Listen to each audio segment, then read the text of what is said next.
Hello, everybody. I'd like to introduce you to Darren Wright from Veterans into Logistics. Thank you so much for joining us today, Darren. Good morning. Thank you for having me. Absolute pleasure.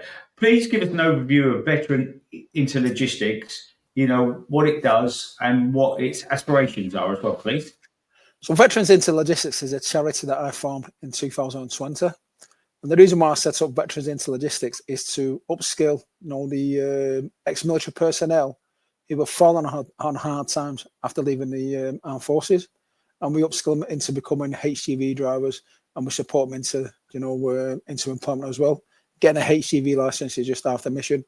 We work with some fantastic partners and we support them into employment. Fantastic. And obviously, what made you start up the charity yourself? So obviously I'm ex-military myself. I served just under 6 years in the British Army. I was an air defence para, so my job was to jump out of planes, and I was trained to shoot, planes out of the sky as well.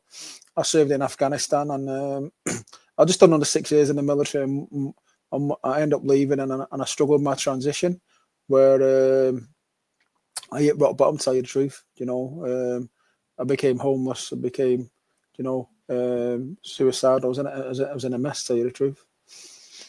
And then I rebuilt my life, with a HGV license. I got myself, a good job, and I ended up becoming a fuel tanker driver. But then in 2018, I get a phone call out of the blue. And it's one of them phone calls I've heard about Jamie Doyle. Now, Jamie Doyle is someone who was served in the military with. But when you get them phone calls, you know what's going to happen. So it was my friend who said he was found dead this morning. So I went to his funeral, and it hurt me a lot more than what I thought it would. He had a fantastic send-off. I reconnected with all my military friends. There's some still serving, a lot of veterans there as well, and his regiment was there. He came from a big Liverpool Irish family, so it was a massive, send-off.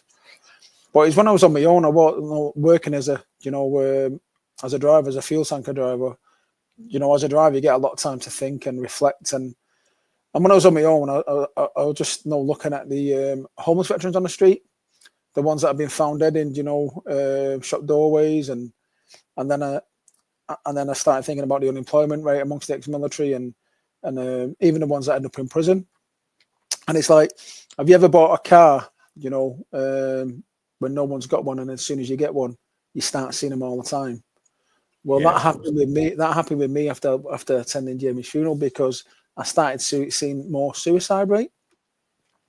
So I just thought to myself, you know what, I want to do something, right?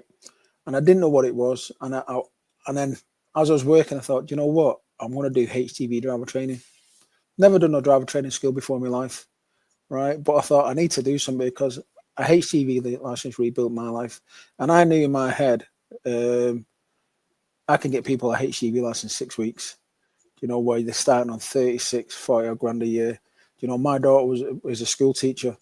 She'd done a year English degree. She'd done a year PGCE. That's 4 years at university, plus the 2 years A levels. So that's 6 years of further education she had to do. Plus she leaves with a student debt. And I looked at that 6 years compared to 6 weeks. I can change someone's life who were unemployed or who were struggling to pay the bills. We can get them so they can earn a decent wage, provide for the families, empower them to earn, a decent living. So I ended up buying my first truck in 2020. It cost me £5,000. I bought it from Seven Leasing. That was a second-hand vehicle, and I named after Jamie Doyle. No, well done, and that's really, compelling and wonderful, overview of what you've done, and well done for doing that. And obviously, you're obviously a charity. I know, we're going to talk about, some of your ideas you've got, which I've heard some before, and are really good. But if I was working for a company, what, because obviously you're a charity, what are you looking for from charity partners to help you to make a difference, please? So we get that out there straight away. First of all, as a company, offer employment opportunities to ex-military personnel. Take on newly qualified HGV drivers, or take on the ones who leave the military who haven't got commercial driving experience. You know, we've got some fantastic partners like Palex, Asda, you know, Mullers, Haywood. I don't want to miss any out, but we've got a lot of good, fantastic partners that support our mission. And what I've also done to raise awareness to our mission is, you know, the size of the 4 stickers. So we have like a partnership. So we have like a gold, silver, bronze, you know, like awards. And we ask companies who support our mission, who donate and, you know, support our mission is to put the stickers on the side of the vehicles.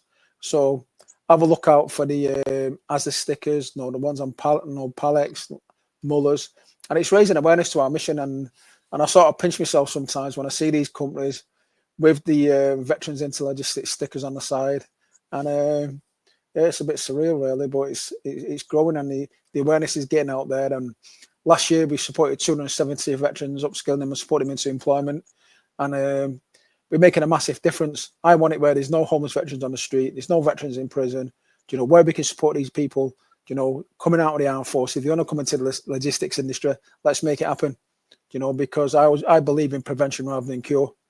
And I was with Alistair Carr, the Veterans Minister, the other week, and I just say more needs to be done into making this transition to, you know, for the less academic service leavers and get them into employment. Yeah, no, wonderful. And, you know, it's not for me to speak on behalf of the logistics sector, but I hopefully, you know enough to say this, that, you know, drivers and HGV drivers, you know, are a rare commodity. And whilst we're in a economic downturn, for want of a better word, moment, you know, it's not such an issue. But if the market picks up, there's going to be a massive shortage. So, you know, so it's a, you know, you're speaking to, you know, open ears, I'm sure, on behalf of the logistics world, and also, you know, it's a great thing, and people want to give back. It's a human nature. People like to help people, and in this, both they're helping people, but also they're helping themselves, because, you know, every logistics company needs good, you know, well-trained, disciplined people to come and join their business. And you know, if from the other end, though, if that's okay, Darren, say I was, you know, coming out of the services, how do people connect with you? Is that okay to ask that, or the charity, not you personally? Yes. People go onto our website, Veterans into Logistics, you know, .org.uk, and they apply on there, you know, for training.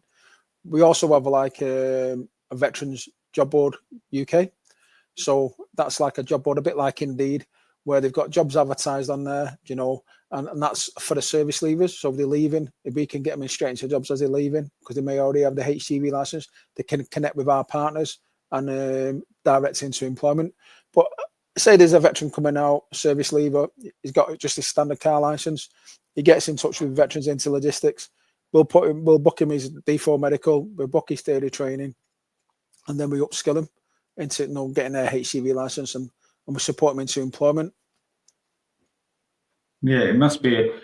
It's fantastic, by the way, Darren, and must be very rewarding, you know, and to help people on that journey. And because if we look at our lives, we all have people around us that help us and support us. Sometimes we don't always realise it, but it's great, and well done to you and the charity. And, you know, from my point of view, if anyone I know can help, I'm sure we will. So, you know, that's wonderful, and thanks for that. So if you went forward 2 or 3 years from now, what's the aim and ambition? Is it just to get bigger, stronger, or is there other things you want to be doing at the same time? Well, from one vehicle that we had in, you know, when I started, we've gone into partnership with the biggest HGV training provider in the UK. It's not been announced yet, but we're getting 10 more vehicles that are going to be in Veterans into Logistics colours, and we're going to that gives us a footprint in enough every major city in the UK. We want to have a training partner in Northern Ireland, because we want to look after the like the Northern Ireland veterans. So we'll be in Scotland, England, Wales, and that will give us a footprint to, you know, help even more people. That's going to be announced shortly in the coming weeks, but it gives us like I said, a footprint in every major city. Good. And you mentioned to me that you're creating or developing a card that, you know, that shows experience that could be useful for employers, you know, in different sectors. Could you paint that picture for us, please? So what it is, it's called a DAS card. It's a driver accreditation scheme. the card is going to be for drivers, and obviously employment, no employees to check their records.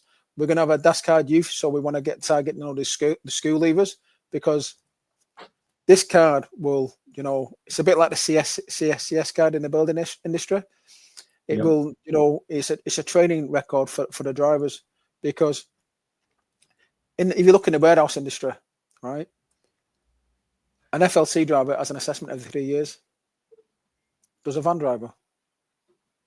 You know, you can get your car license, and people throw a set of keys to drive a large van. Where's the training record for that? You know, for the safety of the public, there's more training needs to be done. You know, and this DAS card will, you know, give the training.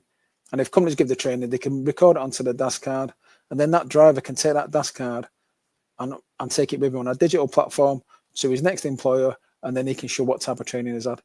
And yeah, we've got a lot of big companies who are, you know, they're on the steering group, so they're going to help us develop this card. And I think it's going to be a game changer, bringing younger generation into it. We've got we're going to have the MOD on it, so anyone leaving the forces will already have a DAS card. So it will show that they're security cleared. It will show any type of training they've had in the military, and it will make it a lot easier for them to, like, when they leave the armed forces, to get into employment, because it will have their training record on there that we will know that they can show a future employer. And to me, for people that are leaving the armed forces with this type of card, it's a prevention rather than a cure. And if we can get them straight into employment and it shows their training records, it's a win-win for everyone. Yeah, excellent. And having, you know, run my recruitment business, or set my recruitment business up and run it for a number of years, there's a lot of people, ex-military people in very senior roles in logistics, you know, and, you know, their discipline, their process, you know, makes them very efficient and effective. And you know, the attributes coming from the forces will fit naturally into logistics, because, in my words, it's organised chaos, because every day is different, you know. And, you know, the card, so if you imagine I had a card, will someone be able to validate, you know, beside my physical card, say I've got I presume it's a number or a barcode, will there be a website that with my barcode they can check what I've done? So it's the same platform as the CSCS card that they use in the construction industry. So you'll have your own card, a digital card. You know, the employers who are part of the card be able to be on that, they'll be on there as an employer. So anyone that comes into them, they can check them out and they'll validate it. Also, the driver has the card themselves. So yeah, the answer to the question is yes, it will have. And then any type of training that you know, the employer gives them, they can upload it onto their card.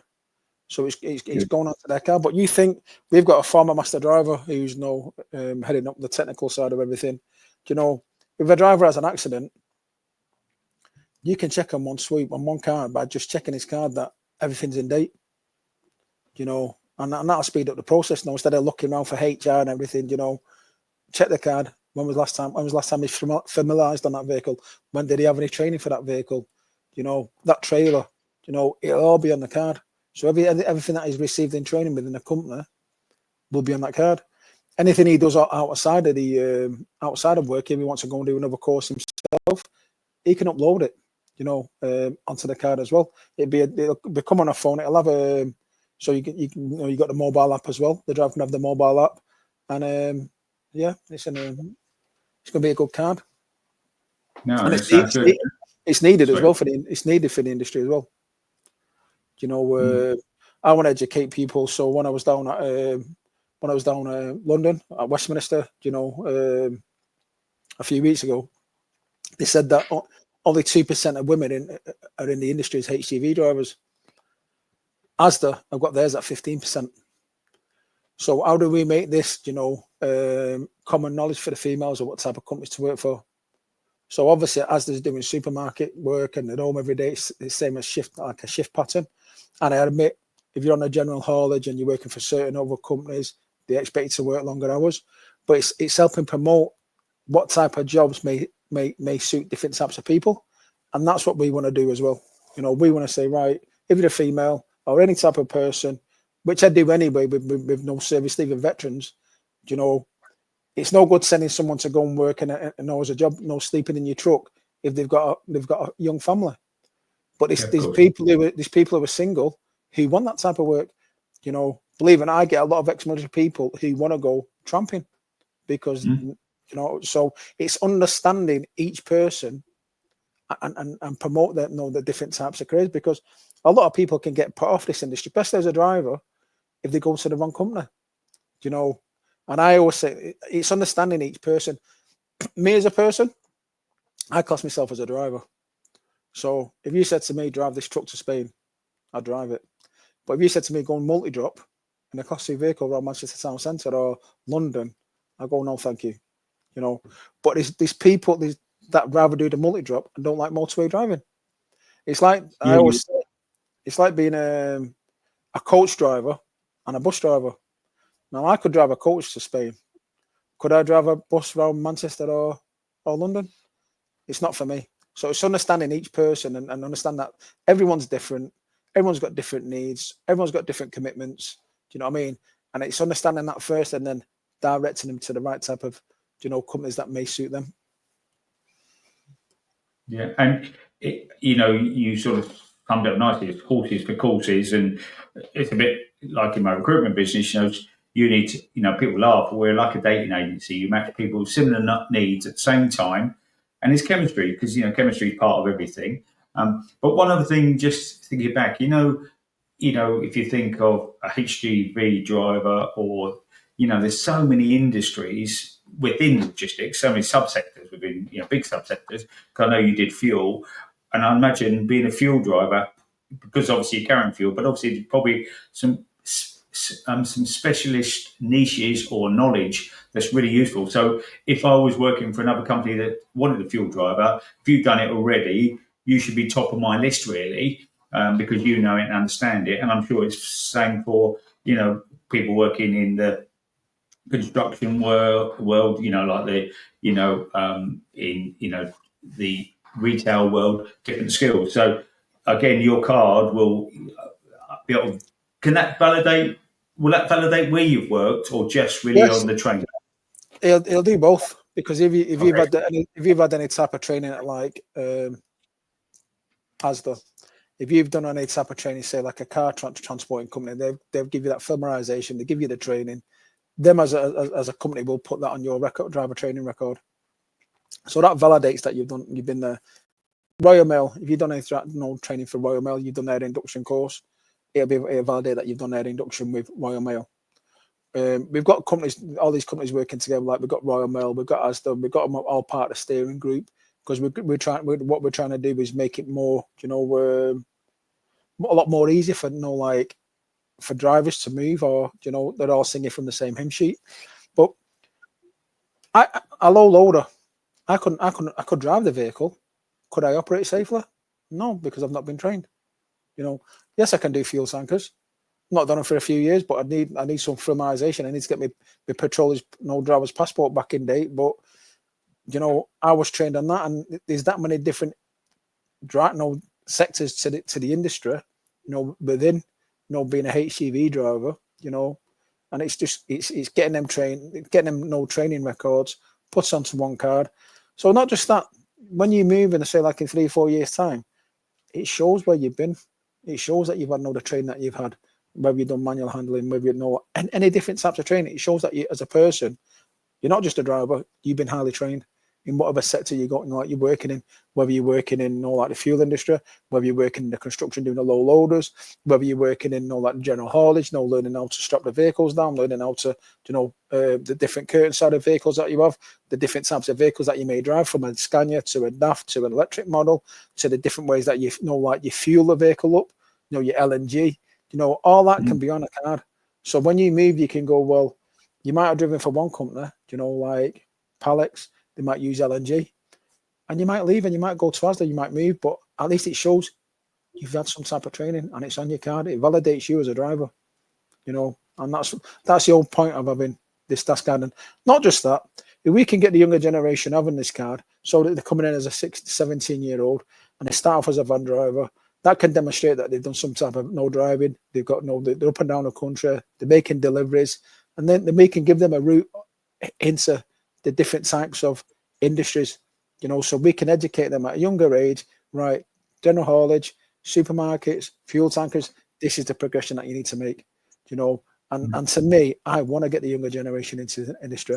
I love this industry, you know. As a driver, I love logistics. I love being a driver. And to me, I want to advocate and get the younger generation and make it a lot easier for them to get into. I'm not going to blame the government. Go on, sorry.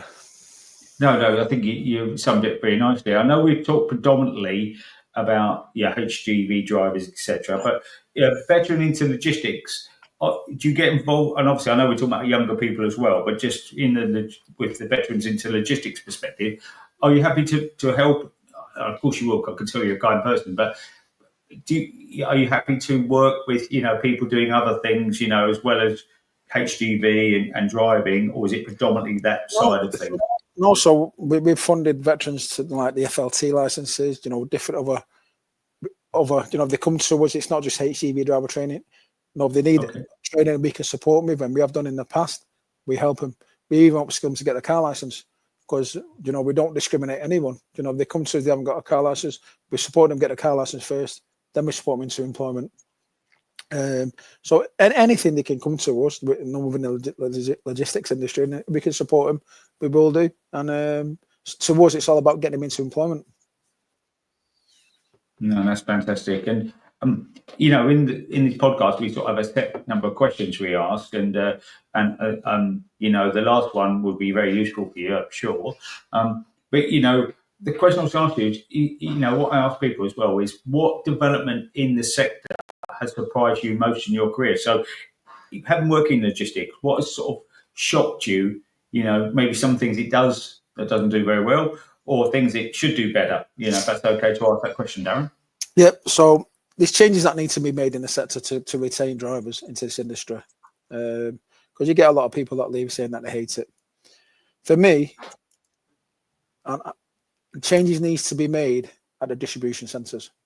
So when you're working on general haulage, and I went to Holland and Barrett, and I went down to I got a site visit about 2 months ago, and they took me around the site, and they took me into this driver's lounge.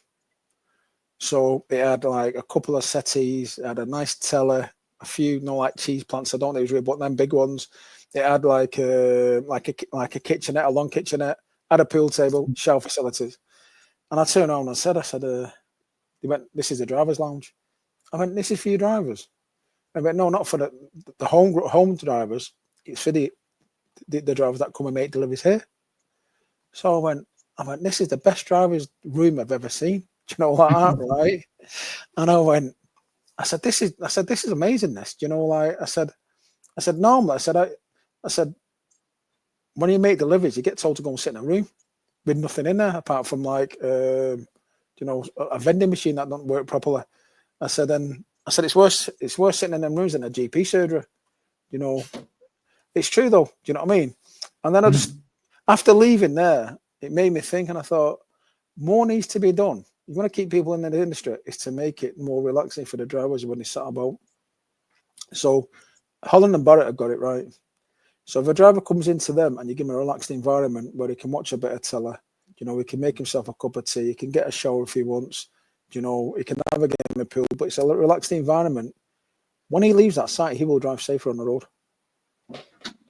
Right? Compared to someone who's been sat in a GP surgery, looking at his watch every 2 minutes, waiting for his name to be called up, And I just think as businesses, I know we say, "Oh, we need more drivers coming in," but I think they need to look at themselves and go, "Well, what do we need to do to make it better for people to come into?"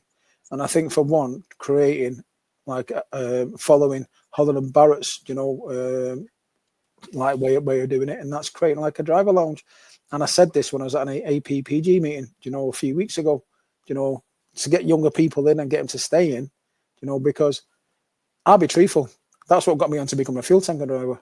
I used to hate, driving from one distribution to the other, sitting in a driver's room, waiting, not knowing how long it's going to be, and you sat there, bored out your head, and that's the downside of it. But if we can take that away and make it more relaxing, it'd be better. And I think of this. You get an airline pilot that flies from Manchester to Malaga, 3-hour flight. Would you expect that pilot to go and sit in a GP surgery? No, But we do it to our drivers. Do you know what I mean? And if we can give them a safer, a more relaxed environment, they will drive better on the road. Do you know? So yeah. I look at it like it's a safe, it's road safety as well that we should be doing.